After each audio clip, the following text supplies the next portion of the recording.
வணக்கம். டியாஸ் சேனல். மூளையை தின்னும் அமீபா. இப்போ எங்கே பார்த்தாலும் அதான் பேச்சு. ஜூலை 7ஆம் தேதி கேரளாவில் இந்த அமீபாவால் ஒரு 3 பிள்ளைங்க இறந்துட்டாங்க. இந்த அமீபா சின்ன பிள்ளைங்களை மட்டும்தான் தாக்குது. அதனால் இந்த சிறுவர்களை இந்த தேங்கி கிடக்கிற தண்ணியில் இதிலெல்லாம் குளிக்க அனுமதிக்கக்கூடாது.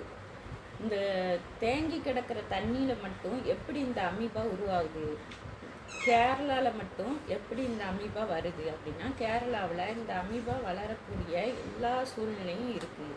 கேரளாவில் எங்கே பார்த்தாலும் சுற்றி சுற்றி தண்ணி தான்.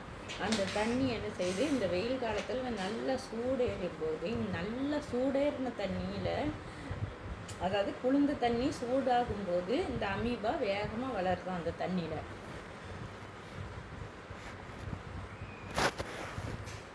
ஏரி குளம் கெட்டி கிடக்கிற தண்ணி இங்கெல்லாம் இந்த தண்ணி சூடேறும் போது இந்த அமீபா வேகமாக வளர்கிறதுக்கு ஏதுவாகிடுது. அதனால தான் இந்த அமீபா கேரளாவில் அதிகமாக இருக்குது. இது வரைக்கும் 3 பிள்ளைங்க கேரளாவில் இறந்துட்டாங்க. இது என்னன்னா, வாய் வழியாக அந்த தண்ணி போகும்போது ஒரு பிரச்சனையும் கிடையாது. அதே மூக்கு வழியாக போகும்போது மூக்கு வழியாக மூளையோட திசுவை அடைஞ்சி அந்த மூளை திசுக்களை இந்த அமீபா கொஞ்சம் கொஞ்சமாக தின்ன ஆரம்பிக்குது. இது எவ்வளவு நாளில் வளர்ச்சி அடையும்னா, அது கரெக்டாக 5 நாளில் சிம்டம்ஸ் காட்டும். வாந்தி, மயக்கம், தலைவலி, சோர்வு, அதுக்கப்புறம் சுயநினைவு இல்லாமல் போகிறது, அதுக்கப்புறம் இறப்பு. அமெரிக்காவில் இந்த அமீபாவால் பாதிக்கப்பட்டவங்க 97% பேர் இறந்து தான் போயிடுறாங்களாம். அதனால நம்ம நிக்லேரியா ஃபவுலரி இந்த அமீபா பேர். அந்த ஃபவுலரிங்கிறவர் அமெரிக்காவில் இந்த அமீபாவை முதல்ல கண்டுபிடிச்சதுனால இது அவரோட பேரையே வச்சு நிக்லேரியா ஃபவுலரின்னு வச்சுட்டாங்க. இந்த அமீபா ஒருத்தங்களுக்கு உண்டாயிட்டு அப்படின்னு சொன்னால் அதை எப்படி கண்டுபிடிக்கணும்னா, முதல்ல சிம்டம்ஸ் தெரியாதான். அதுக்கு அப்புறமா அந்த மனுஷங்க இறந்த பிறகு தான் அவங்களுக்கு அந்த சிம்டம்ஸ் வெளியாகுது. அந்த இதை மைக்ரோஸ்கோப் மூலமாகவும் இதை திசுவை எடுத்து பயாப்சி பண்ணுறது மூலமாகவும் இந்த அமீபாவை கண்டுபிடிக்கிறாங்களாம். ஏரி குளங்கள் இந்த நீர்நிலைகளில் அதனால் குளிக்கிறத தவிர்க்கணும். 2வது நீச்சல் குளங்களில் பிள்ளைங்க குளிக்கிறதுக்கு ரொம்ப ஆசைப்படுவாங்க. அந்த சுத்தமாகவும் சுகாதாரமாகவும் உள்ள நீச்சல் குளங்களில் தான் இருக்கணும். முக்கியமாக குளோரின் தண்ணியை பயன்படுத்தணும்.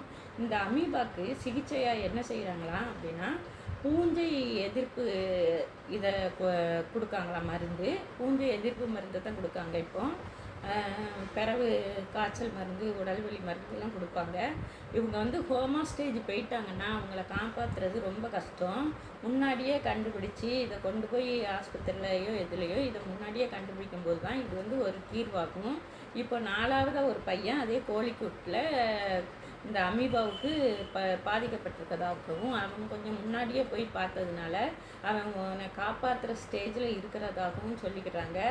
தயவுசெய்து குழந்தைகளை நீச்சல் தொட்டியில் இந்த வெயில் காலத்தில் குளிக்கிறதுக்கு ஆசைப்படுவாங்க, எல்லாம் செய்வாங்க.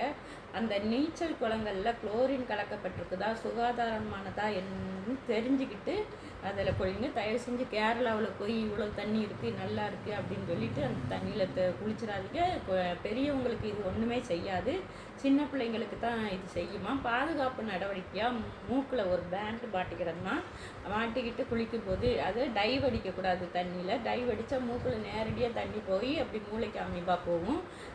அதனால் மூக்கில் ஒரு பேட்டை மாட்டிக்கிட்டு தற்காத்து கொள்ளணும் அப்படின்னு சொல்லிக்கிறாங்க. அதனால் இந்த விழிப்புணர்வோடு மக்கள் இருக்கணும். தேங்க்யூ.